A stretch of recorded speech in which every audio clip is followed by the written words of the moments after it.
let me continue then.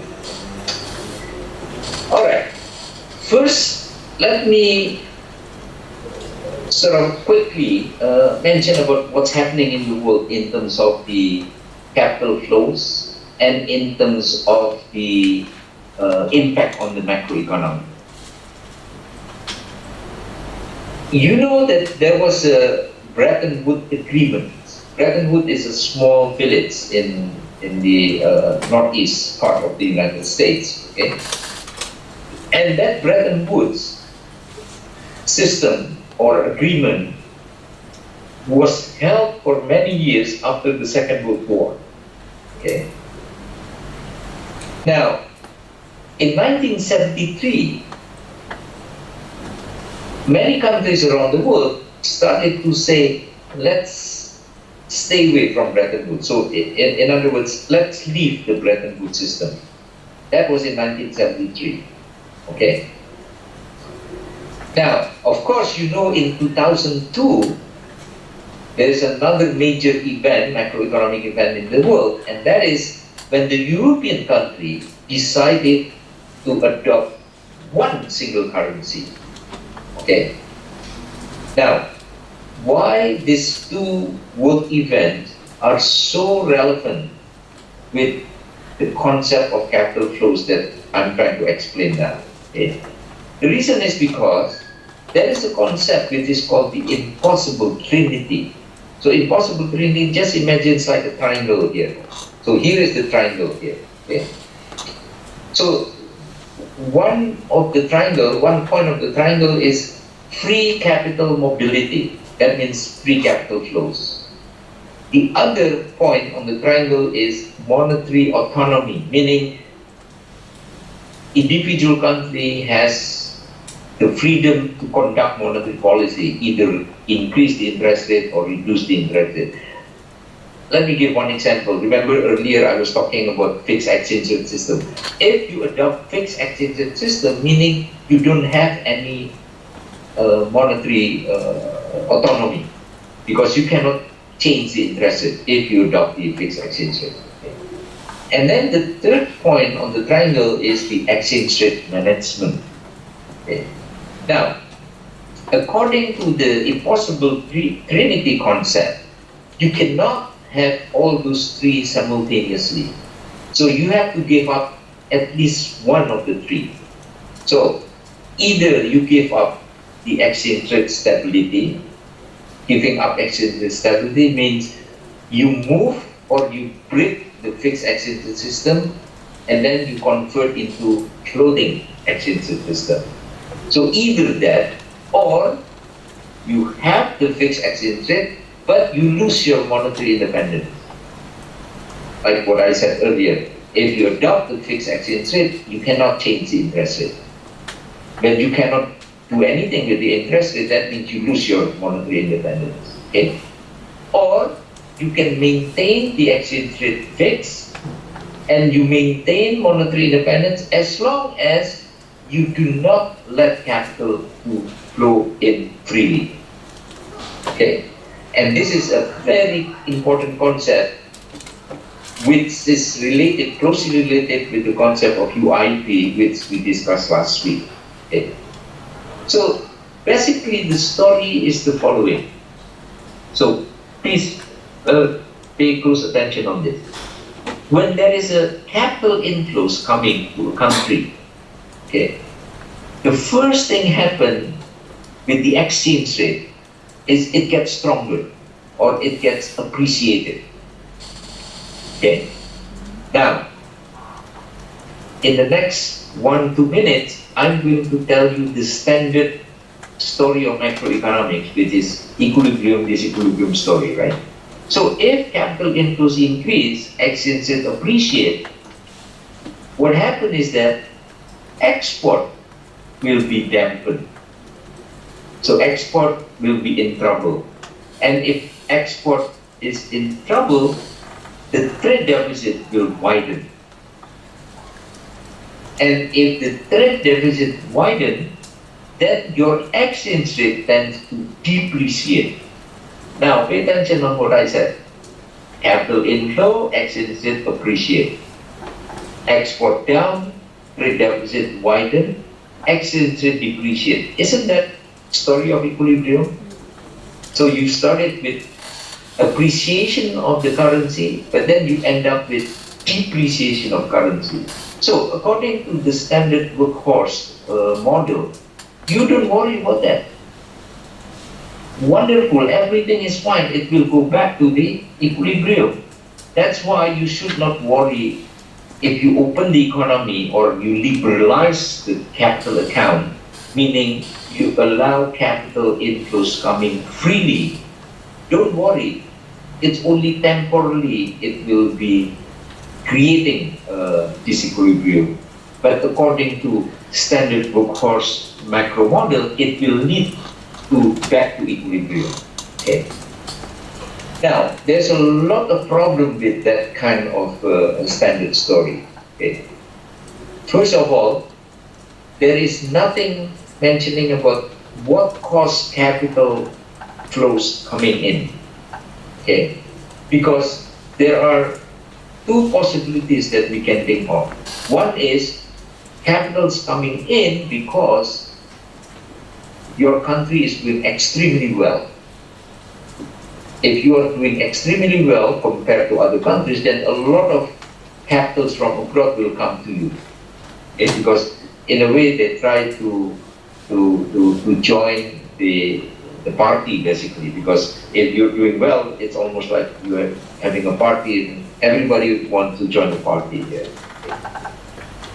Another possibility is that capital will come into your country because in their original country, in their origin, they are in trouble.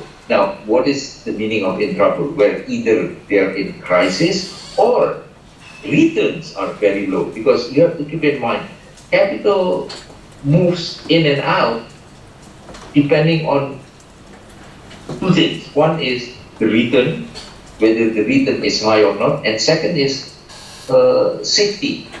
You don't want to move to country. You don't want to move your capital to a country that offers very high return, but it's not safe.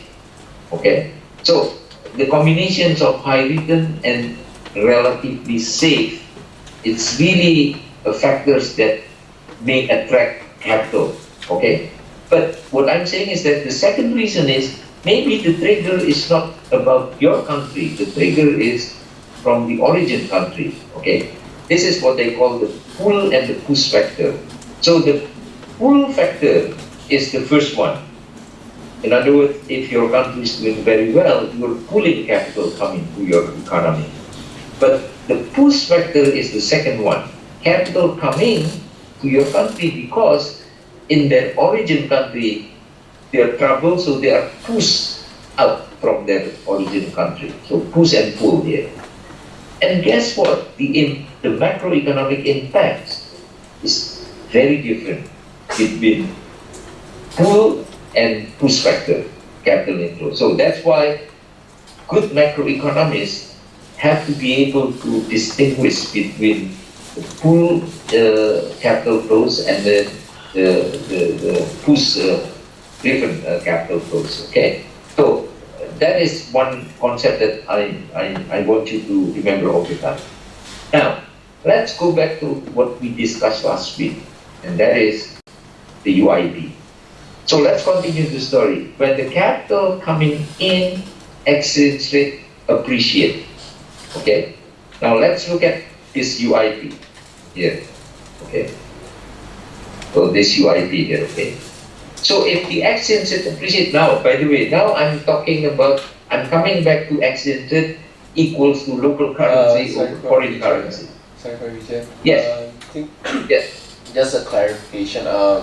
Last week the formula for UIP is the domestic interest rate is equals to foreign interest rate minus the expected depreciation of the but this one on your side's plus, like foreign interest rate plus the expected appreciation. So I just want to clarify. No, that is the reason why when I was actually, when you raised that question, I was talking. I was in the middle of explaining. Sometimes I use the exchange rate foreign currency over local currency. All right. But But in another time, I use local currency over foreign currencies. Okay, so that's the explanation. So you have to pay attention on what I'm referring to when I talk about the exchange rate here. Anyway, so let's continue the story. If the capital inflows coming in, okay, exchange rate tends to appreciate. What happened with the interest rate?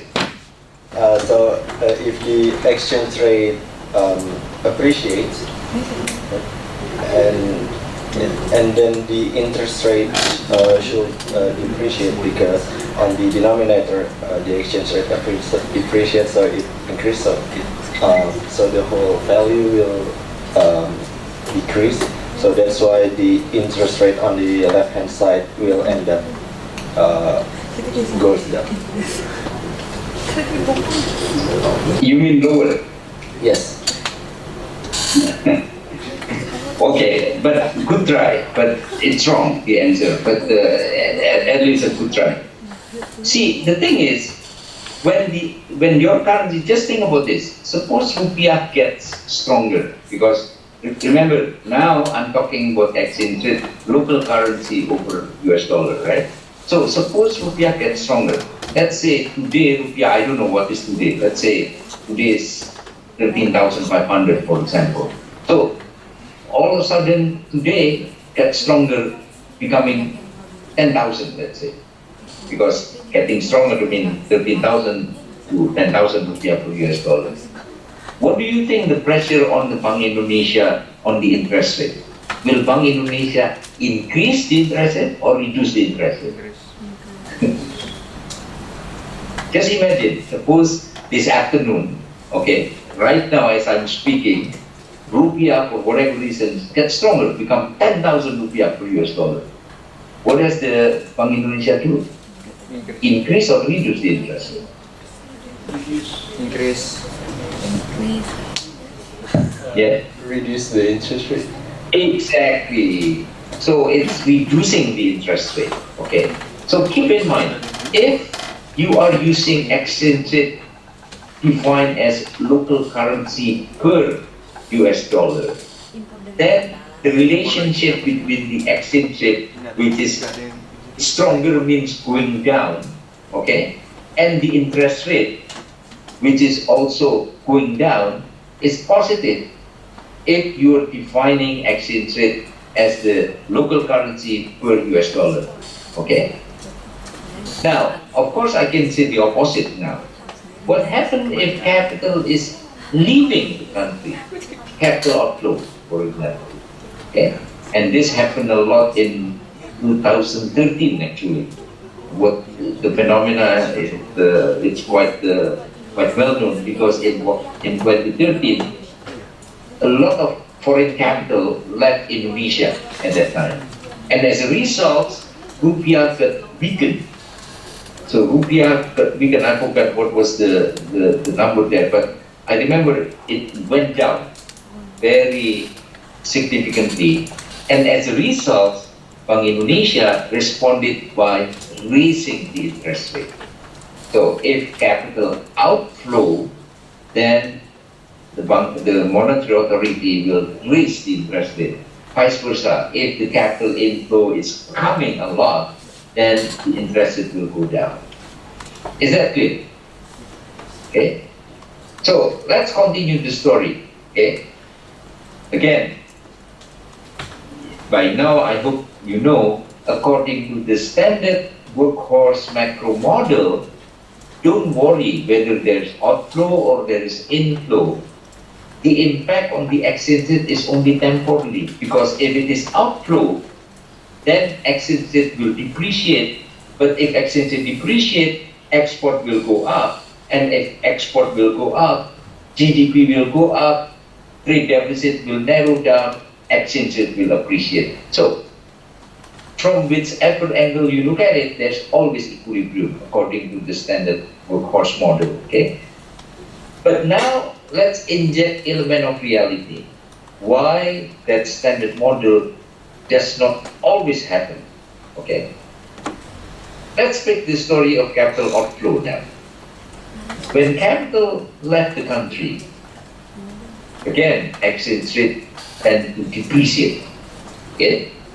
But according to the model, don't worry, because if you have a depreciation, it is good for your export. And if it is good for your export, it is good for your trade balance. And if it is good for your trade balance, eventually your exchange rate will adjust and it will appreciate. Okay? But the reality is the following. When capital left the country and exchange rate depreciate, remember last week, there is a concept of excess return. See, this is the reason why every time in a questionnaire, I'm trying to remind you to connect the course that we learned the previous week and 2 days.